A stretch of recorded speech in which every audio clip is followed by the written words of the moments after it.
Apenas había salido el sol de la mañana cuando sentí la primera punzada en el pecho, una extraña opresión, como si mi corazón ya presentiera lo que mi mente aún no había captado. Me quedé junto a la ventana con mi maleta perfectamente preparada a mi lado. La ropa planchada, los documentos de viaje en orden y un pequeño sobre con dinero de emergencia dentro. Lo había comprobado todo 3 veces la noche anterior, mareado como un niño esperando una excursión escolar. No fueron solo unas vacaciones. Era la primera vez en años que volvía a viajar con mi hijo. El deseo de una madre, simple, precioso y guardado en silencio. Y entonces sonó el timbre. Me apresuré, alisándome el pelo, con una sonrisa en los labios. Esperaba emoción, cariño, tal vez incluso un abrazo de mi nuera si estaba de buen humor. Pero en el momento en que abrí la puerta, algo estaba mal. Mi hijo me abrazó fuerte, demasiado fuerte. Un abrazo cargado de culpa en lugar de alegría. Su esposa estaba detrás de él, con una mano en la cadera y la otra ocupada revisando su teléfono, sin mirarme por completo. Debería haberlo sabido. Debería haberlo sentido en el aire, la tensión zumbando bajo la superficie. Pero la esperanza te ciega de las maneras más suaves y crueles. Mamá, dijo mi hijo suavemente, sin mirarme a los ojos, vamos, un poco tarde. Sonreí de todos modos. Estoy lista. La maleta está lista. Incluso traje los parches para el mareo que necesitabas de pequeña. Los labios de mi nuera se curvaron ligeramente. Sobre eso, dijo, dando un paso al frente, con la voz dulcificada, ha habido un pequeño cambio. Mi corazón se hundió antes de que terminara. Ya no hay suficiente espacio en la cabina. Algo sobre un ajuste de reserva que la línea de cruceros hizo a última hora. Su tono era de disculpa, pero sus ojos eran fríos, planos, casi divertidos. Un ajuste de reserva, repetí lentamente. Mi hijo tragó saliva, luciendo impotente. Intentamos arreglarlo, murmuró. Mentor. De alguna manera pude escuchar la verdad tácita debajo de sus palabras. Es un viaje de 7 días, dije en voz baja. No pasa nada, puedo ir en una cabaña más pequeña. No hay cabañas más pequeñas, respondió al instante, demasiado rápido. Y además, es mejor que descanses. Ya sabes que te cansas con facilidad. Un insulto cortés envuelto en preocupación. Me quedé allí, con la maleta todavía en la mano y mi sonrisa congelada en el aire como algo frágil a punto de romperse. Miré a mi hijo, mi niño, el niño que solía agarrarme la mano en la multitud para no perderme. Ahora no podía sostener mi mirada. Deberían irse, dije finalmente en voz baja. Llegarán tarde. El alivio que inundó el rostro de mi nuera fue inconfundible. Mi hijo dudó. Mamá, yo. Estoy bien, mentí, forzando una sonrisa cálida. Desempacaré y descansaré. Me abrazó de nuevo y esta vez sentí su culpa en el temblor de sus dedos. Pero el golpe final llegó mientras caminaban hacia el coche. Mi nuera se giró, me dedicó una sonrisa forzada y dijo: disfruta tu semana, no te preocupes por nada. Y se marcharon. Así como así. La puerta se cerró. El motor arrancó. Me quedé en la puerta el tiempo suficiente para que el sol se moviera hacia el otro lado de la calle, mirando cómo el coche desaparecía en la esquina, llevándose consigo la ilusión de cercanía a la que me había aferrado tontamente. Dentro de la casa, todo parecía más ruidoso. El tic-tac del reloj, el zumbido del refrigerador, el doloroso silencio que se instalaba como polvo. Desempaqué lentamente, doblando cada prenda en su lugar.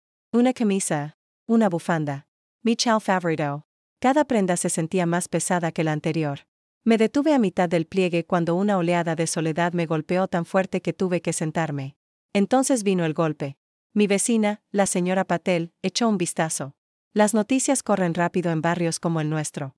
¿Se fueron sin ti?, preguntó suavemente, frunciendo el ceño con preocupación. Sonreí porque eso es lo que hacemos las madres, escondemos nuestro dolor para no ser una carga para los demás. Sí. Fue un cambio de última hora. Ella murmuró algo compasivo, pero la compasión en sus ojos dolió más que cualquier palabra dura que pudiera haberlo hecho. Cuando ella se fue, cerré la puerta con llave y me apoyé en ella. El peso del día presionó mi pecho y por un momento las lágrimas nublaron mi visión. Pero los deseché parpadeando. No tuve tiempo para la autocompasión. Hoy no. Nunca. Fui a mi dormitorio, me agaché y saqué la pequeña caja de madera cerrada escondido debajo de mi cama. El que nadie había visto jamás. El que ni siquiera mi hijo conocía, no realmente. El pestillo metálico estaba frío bajo mis dedos. Dentro estaban mis documentos, los relacionados con el secreto que había guardado durante décadas. Extractos bancarios que nadie sabía que existían. Cartas escritas con una letra que mi hijo nunca había visto. Un certificado con un sello que nadie en mi casa sabía que poseía. Y una cosa más. Una carta doblada dirigida a mi hijo, escrita hace 5 años, nunca enviada. Lo mantuve cerrado. No era el momento adecuado. Todavía no.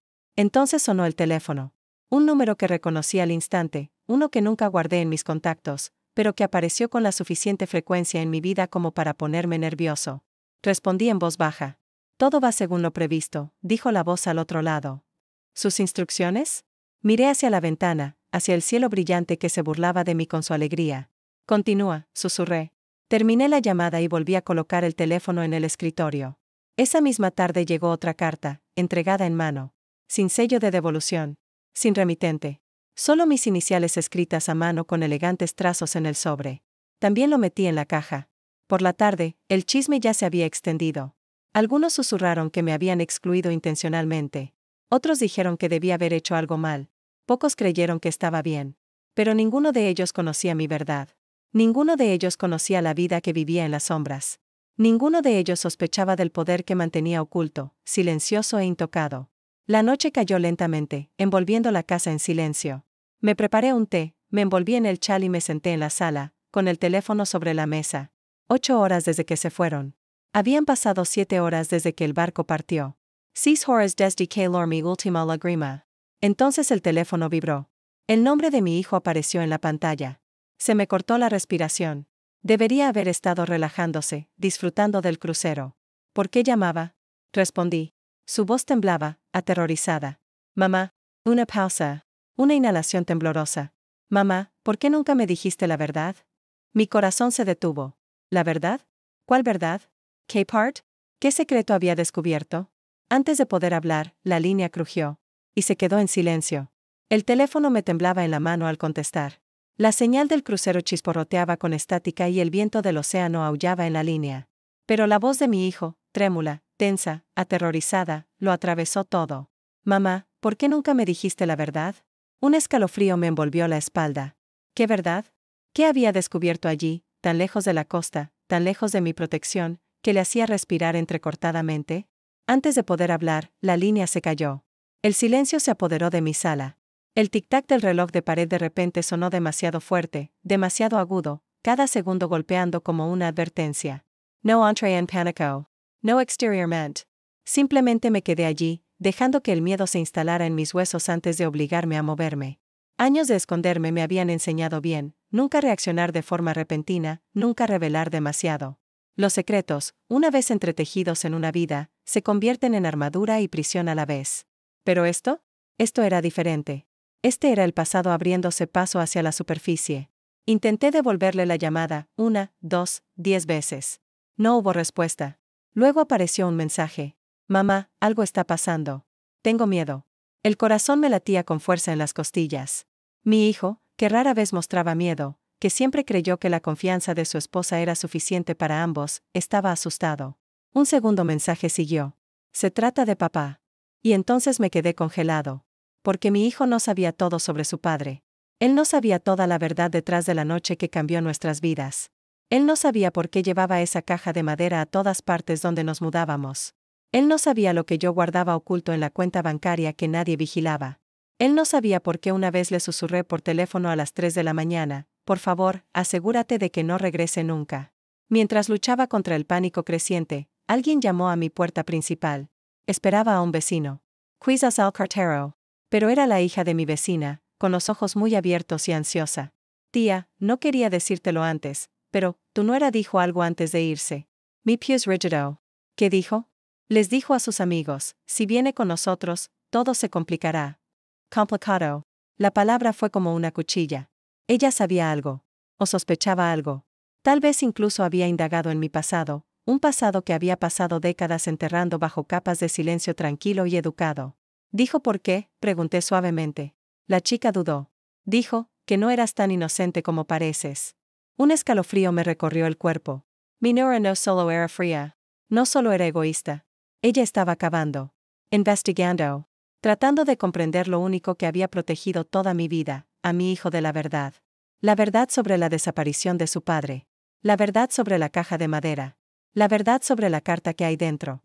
Cuando la niña se fue, caminé directamente hacia el armario de mi dormitorio, bajé la caja de madera del estante más alto y la coloqué sobre la cama.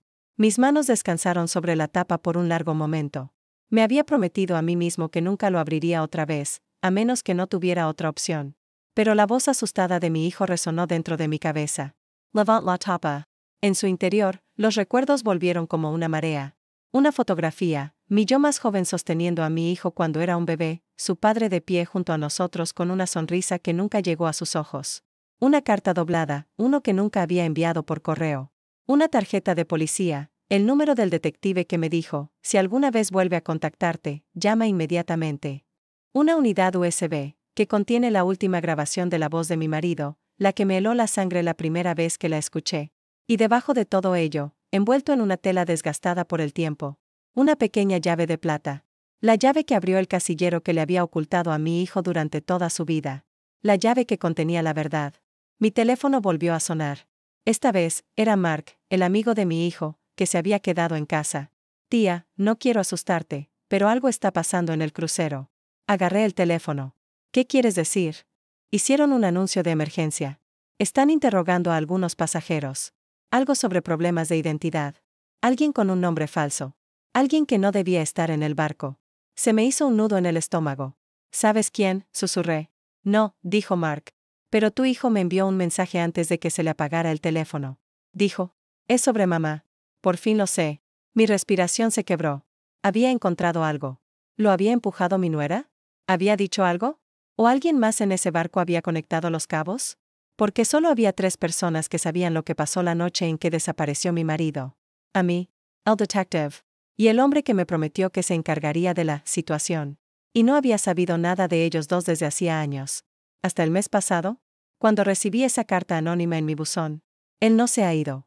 Intenté llamar nuevamente, pero no hubo respuesta. Luego llegó otro mensaje de mi hijo, que finalmente se conectó por unos segundos, con el viento rugiendo detrás de él. Mamá, papá no era quien yo creía, ¿verdad? Mis rodillas casi se doblaron. No, no entiendo, intenté decir, pero me interrumpió. No. No me protejas más. Encontré su nombre, en una lista de pasajeros. Alguien con sus iniciales. Alguien con su fecha de nacimiento. Un peso frío me aplastó los pulmones. Eso no fue posible. Estaba muerto. Él se había ido. Él no podía estar en ese barco. A menos que alguien haya utilizado su identidad. O peor, a menos que nunca hubiera muerto. La llamada terminó abruptamente. Lo último que oí fue a mi hijo gritando. Mamá, alguien nos está siguiendo. Estático. Silencio. Mi corazón se quedó paralizado. El siguiente golpe a mi puerta no fue suave. Fue agudo y decidido. Cuando la abrí, me encontré con una mujer desconocida, de unos 50 años, con ojos marrones tranquilos y aire profesional. Mostró su placa. Señora, tenemos que hablar. Ahora. Se me heló la sangre. ¿Quién eres?, susurré. Detective Alvarez. Trabajo en casos sin resolver. Uno de ellos está relacionado con usted. Ella entró sin esperar invitación. Ella examinó mi sala de estar, luego mi cara. Recibiste una carta recientemente. Una advertencia. Trade saliva. ¿Cómo? Interceptamos uno similar, dijo. Y creemos que alguien relacionado con tu pasado está en ese crucero ahora mismo. Se me hizo un nudo en la garganta. ¿Estás diciendo que está vivo? El detective Álvarez respiró lentamente. Estamos diciendo, alguien quiere que tu hijo piense que lo es. Me hundí en el sofá, con la caja de madera aún abierta a mi lado. La detective se sentó frente a mí, con la mirada firme e inquebrantable. Su hijo está en peligro, dijo con franqueza. Y la clave para salvarlo reside en lo que ha estado ocultando durante 25 años. Apreté la llave plateada en mi mano. El pasado que había enterrado ya no estaba enterrado. Mi hijo se enfrentó a ello sin conocer las reglas del juego. ¿Y mi nuera? Ella, sin saberlo, lo había arrastrado a la tormenta. El detective Álvarez se inclinó hacia adelante. Cuéntamelo todo. Ahora. Cerré los ojos y me temblaba la respiración. Porque la verdad no era solo oscura. Fue mortal. Y en ese barco, en medio del océano. Mi hijo acababa de descubrir la primera pieza.